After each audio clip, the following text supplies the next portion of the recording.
Jaallatamu kabajamoo hordoftoota hawwii Oromtiitti bakka fayyaa keessanii nagumaa jirtu jabaattu nageenyi keessan badhaadhaa.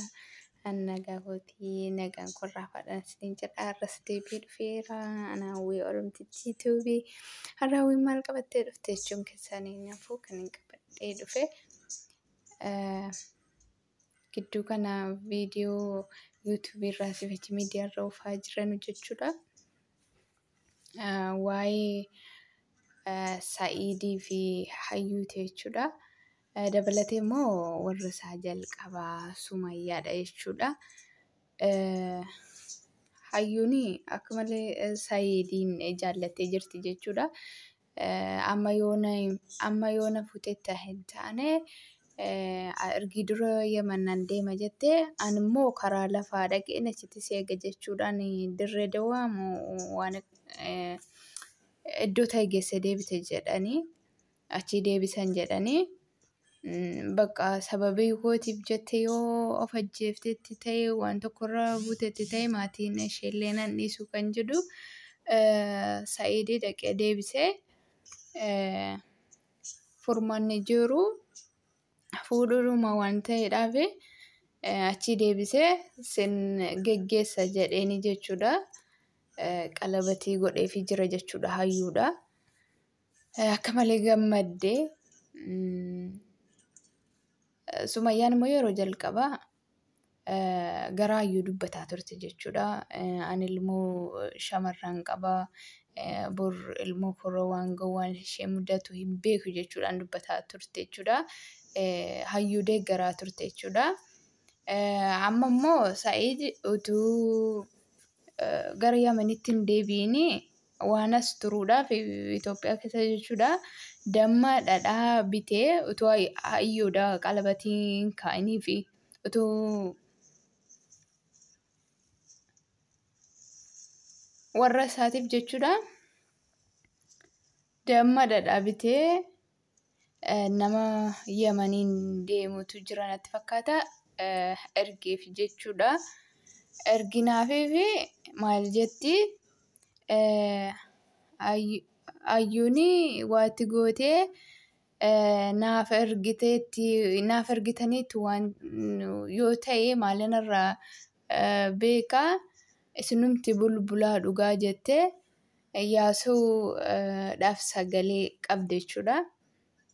Ani hin fedhu dhadhaan qulqulluunis dammis jira isinumti dhugaa jetteen jennaan Iyyaasuun immoo nan kakadhee Hayyuun hin argine waan kana jedheetaniyyuu kakadheefii jedha jechuudha. Akkasitti nu qaanaasiftee nama geesse sana harkaarree fuuchuu diddee jechuun itti jira jechuudha. Shiroo barbaree dhadhaa damma qulqulluudha kan jedhame baalee binne jedha jechuudha. Akkasittiin fudhadhu jettee diddee jechuutti jira. Hammeenya amma kanas nama shakkuun barbaachisaadha jedhee yaadu. Maal godhettee Sumayyaa miidhuudhaa jettee waan ta'etti gootee ergitiif Hayyuun.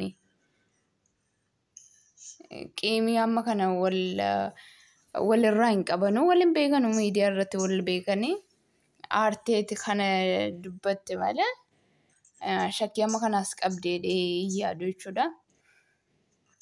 Akkasitti Sumayyaan gaafuma durootu ijoolleen argateen dura jechuudha. Nan hordofaa yuutuubii ijoollee kana. Sa'iidiin bakka amma ilmoon al tokko jala fashalaa'ee ture waan ta'eef ergi ammanaa ta'uu didee yoo dafeesi dhaluu dhiise warra sinfuusisaa jedhanii turte jechuudha. Durumaan jalqabumatu ilmoodhuma tokkoon hin argatin jechuudha. Ammas duraan eeyyameef hin jiraa jettee dubbataa turte. Indidee sumatuyyee hin fedhuu jedhee jette jechuudha. Ammoo fedha isaatiin yoo wanti kun ta'u immoo akka hinaafuus itti dhaga'ameera. Namni kamiyyuu abbaa manaa ofiitti yeroo shamarraa biraa sossiisu inuma itti naafa. Kanaafuu akkasitti akka malee aarteetti jechuudha. Ofuma bulbulaa dhugaa jechuun itti jirti. Warra erganii fi jechuudha. Fuuchuun isaa waan hin hafne qalbatee kaayeeraa fi hayyoon birrii 600 miti birrii miliyoona 6,000 yoo naaf kennite iyyuu anaa birrii maalaaf godhaa asirra jaalala qofaan fedha jettee dubbattee jirti viidiyoo tokko irratti jechuudha. Fuudhuun illee waan hin hafne Sumayyaan immoo inni kan jaalallee akka malee jaallatu dugda isaarratti naqqafatee jira. Kanaafiyyuu ati yoo ammatti heerumte iyyuu borummoo ishee sirratti fuudhuun hin hafu. Dura buutee beekitee deensitti mutti jira jechuun itti jirti jechuudha. Sammuuna kana kaanumatu miidiyaa irraa si wajjin oofamuutti jira. Sayyida malee Yamanitti hin galle